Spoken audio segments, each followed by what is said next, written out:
আরে বাবা এটা আবার কি ফল, দেখতে একদম পেয়ারের মতো। আরে বাবু তো এদিকে তাকিয়ে আছে, আরে বাবুকে এটা খেতে দেওয়া যাবে না। আরে আরে বাবু তো রাগ করে চলে গেল, আরে কিছু একটা করতে হবে। এই তো ড্রাগন পেয়েছি, তাহলে এই ড্রাগনটি এবার বাবুর জন্য নিয়ে যাই। আরে বাবু এই দেখো তোমার জন্য কত সুন্দর পাকা ড্রাগন নিয়ে এসেছি। না মা এই ড্রাগন ফল আমি খাবো না।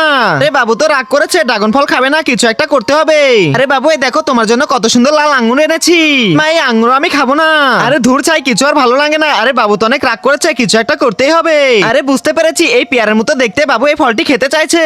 বাবু খেতে এটা অনেক মজা, চলো বাবুর জন্য নিয়ে যাই। আরে বাবু এই নাও।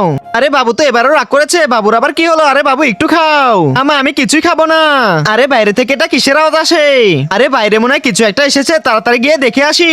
আরে বুদ্ধি পেয়েছি, তাড়াতাড়ি যাই, বাবুকে এখানে নিয়ে আসি। যাক বাবা আজকের মতো বেঁচে গেলাম। আরে বাবু তাড়াতাড়ি আসো, এই দেখো বাইরে কি এসেছে। এই দেখো কত বড় ভেকুকারি এসেছে, এটা তো মাটি কাটে। এবার তুমি এই ভেকু দেখো আর সুন্দর করে খাবার খাও। যাক বাবা আজকের মতো তো আমি বেঁচে গিয়েছি।